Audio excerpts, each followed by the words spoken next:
So I got one hell of a gift this morning from the devs in the form of a quality of life blog post. There are about 4 or 5 things in here that I want to go over, and so let's go over the post. Let's not waste any time. You ready to talk about quality of life adjustments? All right, let's head in. This was a big surprise to me because I guess I have this thing. I had my wishes in the last video, but they were kind of like overarching wishes. They're things I'd like to see, major things that I want to see changed. But when it comes to actually adding new things, if I'm not inherently involved in a project or I'm not in that mode, and I haven't really been in that mode, that design mode, so to speak, since I worked for Twitch, it's kind of hard for me to think of like little things that one can do to improve user experience. And all of the thing I love about this post is that all these things are little. They're all little things that will have huge improvements. So the first one is an altitude indicator for quest objectives, which is extremely straightforward and an awesome quality of life change.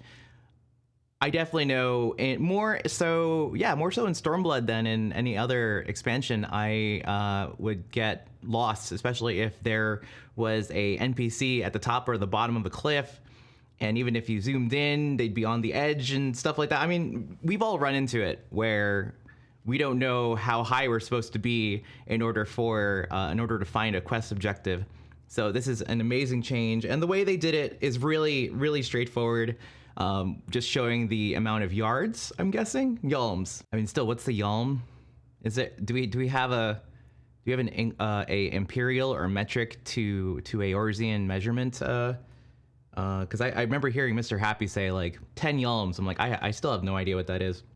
The other thing that's really cool, and probably the part that I like better about than just having the rollover bit, is the fact that the quest icon itself will change. So, you know, obviously on the screenshot here we have a down arrow, but it will obviously change to up if you're below the quest objective. So that's really cool that they not only added it as text when you roll over, so you can see exactly how far you are from it, but you know, just to get a sense of at a glance how far below or above you are from it is a really nice add.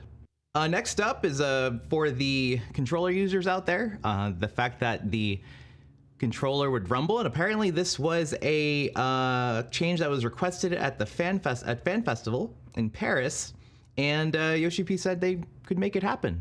So this was a change that, you know, somebody out there was awesome enough to come up with, and it just shows that they take our feedback to heart. So if you have any little thing like this that you know, you want to bring up at the next Fan Fest when we're on the road to 6.0, definitely bring it up, because this is proof that they'll go over it. Obviously, if a duty pops up and you have a controller, it'll rumble. This is a great ad, and I'm very glad they did it, and I'm very glad they specifically said that it was a request from a player at a fan festival in Paris. So again, you know, keep that stuff up, and thank you to that person for doing that. This next one is awesome. And as a Twitch streamer, and I know a lot of my friends, we always try to open party finders for people to join our parties when we're going to do like a trial roulette, or when we're going in to do like a 24-man. You know, it's like, hey, we put this up, here's the password, go find it under our name. And, you know, granted, I've changed my name recently to reflect, like, I'm Alcidian Avalon Star. I used to be Alcidian Walsh, but, you know, it's not readily apparent who you're looking for unless you're telling them. But this stuff, I kind of love the fact that they've now added to the contextual menu that if, say, I were to PM you, if I were to send you a tell to, like, calling for help, that you could right click on my name and join the party finder and my party finder. And not only that, you can also relay info to somebody else. So if you can send a message to somebody that a party finder is open. So, you know, I could send links out. I mean, at least as a broadcaster, rather than having to assume that somebody is there, or that I know somebody wanted to join and they probably weren't at their computer at the time, or they weren't looking at the stream, or they had me muted, that they can still get notification that this party finder is there, and it's a one-click action to get into the party finder, at least the window, so they can join. It's so much nicer than the multi-step process of having to go into the party finder window, you know, looking for the party, especially if you're on a pretty large server or it happens to be a busy day, or, you know, the party finders that'll be open when, you know, raiding for Eden gets back up. It'll be a lot easier to send a shortcut rather than have people sift through a list of parties in the party finder window. So again, amazing change on that part, and it just gets my mind like going. I'm like, oh, what else could they have? Because this is all little. Okay, let's keep going. Okay, another big one. And before I really get into this one of the things I talked about in my follow-up video was the fact that we had this hide all bangs text, and I guess that was early text because now we have show only pinned hairstyles. So they did change the text. I guess the benchmark was an older build with some strings that needed to be edited. The only thing is this. That's gonna bother me. I mean, I guess beggars can't be choosers, but I mean that spacing right there between the N and the S. It's like, it's okay. It's okay. That wasn't the point of the post. I mean, the point of the post was the fact that they're going to be able to show all the hairstyles on the character creation screen. And not only that, they'll be able to tell you if you're missing them, and where you can get them. So, you know, the hairstyle that we have selected here is shown as you can get it via the copy of Science Special Issue. And you know, you can go there and find that, which is amazing. That's a crazy ad that I didn't think was possible. And a lot of these things, maybe not the Rumble one, but like the party finder shortcut bit, really amazing that they thought of this. And again, like the potential of being able to show you things that you're missing, like much like, you know, how we're used to the orchestrion role.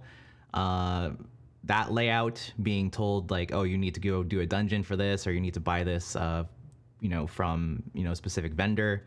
The fact that they have this for hairstyles now is amazing. And also the fact that you can now use these hairstyles for your retainers, which is going to be great. I'm going to be jumping in and changing some hairstyles on a number of my retainers. So the final one is simplifying PS4 login, and I do have the game on both PC and PS4.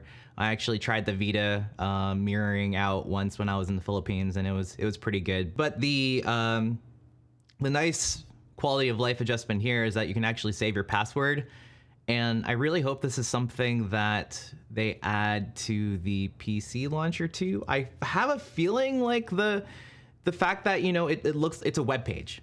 It's a web page. This entire layout is a web page.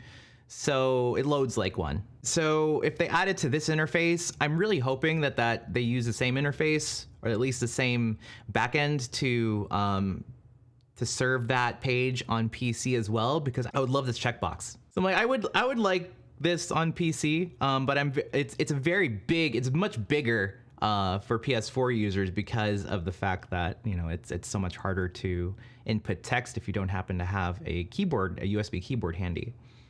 So obviously you'll still have to input your one-time password. That can't be saved. That's not the point of two-factor authentication in the first place. But this is awesome. So, you know, they even say in the post, they focused on the finer details of the changes for the UI updates, which means that, you know, we have the high-level UI updates, and we also have like some very low-level, some very fine details on some of the UI updates. Like it garnered a blog post that they had this, and so there's that very big cushy middle of stuff we could possibly get. And it, you know, in 20 days after I get through the MSQ, I'm going to be so excited to just go through those patch notes and then review every single one of those changes with you guys. And yeah, that's it for this video. I cannot wait to do another one of these. And yeah, we're really close, guys. We're really close with E3 next week. And, you know, 2 weeks after that, we'll get it. We'll jump in. We'll have fun with this. And I can't wait to see you again in the next video. But until then.